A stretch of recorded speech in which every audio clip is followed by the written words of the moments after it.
to have the same attitude of Christ, to be poor in spirit, we must also be willing to share the burden of the cross. We must have the same burden. We must rejoice na tayo ay nagpapartake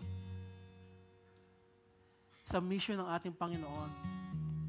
Even though nagkakaroon tayo, napapersecute tayo, even though nakaranas tayo ng suffering, nakaranas tayo ng mga problema, ano man yung nadaanan natin, nadaanan din ng ating Panginoon.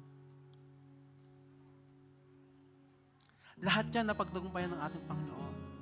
And we shared, and we must rejoice because we are sharing the suffering of Christ. This is for His own, this is for the kingdom of the glory of God. At sa ating suffering, pagkatapos, there is a victory. At tayo din ay kasama sa glory ng ating Panginoon. Amen?